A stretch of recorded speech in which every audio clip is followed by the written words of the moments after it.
Jesu atony amonjy anao tsy miova izy omaly any mandrakizay maonena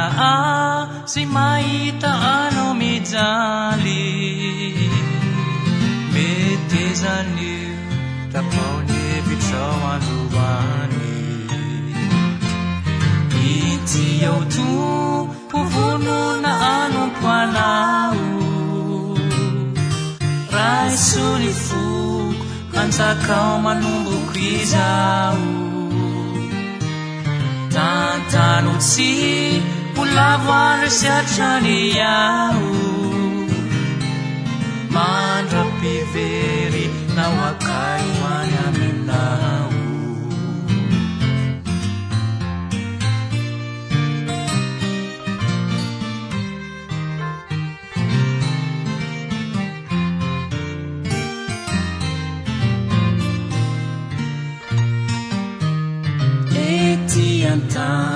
ni maruni adipanai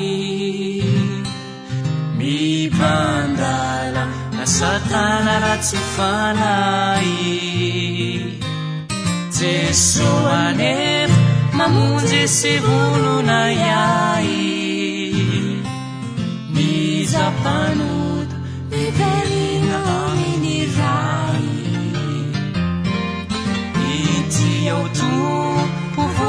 na anompo anao raisony foko anjakao manomboko izao tantano tsy polavo andresiatrany ao mandra-pivery nao akay hoany aminao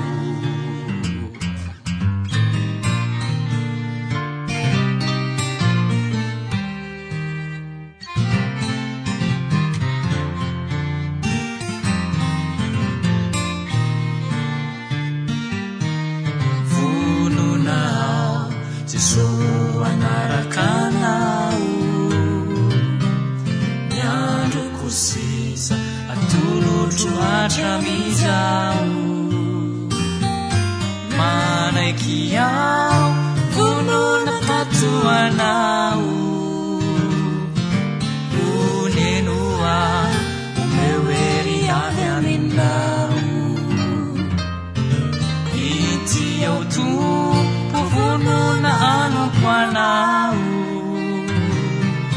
raisony foko anjakao manomboko izao